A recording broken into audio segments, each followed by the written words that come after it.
बिस्मिल्लाहिर्रहमानिर्रहीम। Pakistan weather forecast के साथ ताज़ा तरीन लेटेस्ट न्यूज़ ये है कि वेदर के लिहाज से अगर हम देखते हैं तो इस टाइम तो कराची में धूप निकली हुई है, जबकि शाम के टाइम थोड़ा मौसम बेहतर हो जाता है।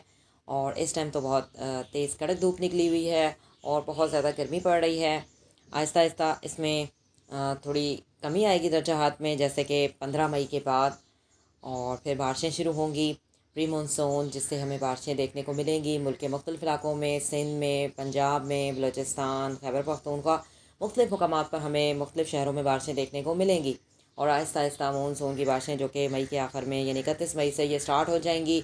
और जून जुलाई में भी बारिशें होंगी, कहीं तेज़ बारिश तो कहीं हल्की बारिश, कहीं ज़्यादा बारिश, कहीं ओले भी पड़ेंगे और काफ़ी मूसलाधार बारिशें होंगी। और सैलाबी सूरत हाल भी पैदा हो सकती है। गरज चमक के बारिशें होंगी और बिजली गिरने का भी ख़तरा होगा और बारिशें बहुत ज़्यादा होंगी। और इस साल 2022 में मानसून की बारिशें जो कि हमें देखने को मिलेंगी। ताज़ा तरीन रिपोर्ट हासिल करने के लिए चैनल को सब्सक्राइब करें। अल्लाह हाफ़िज़।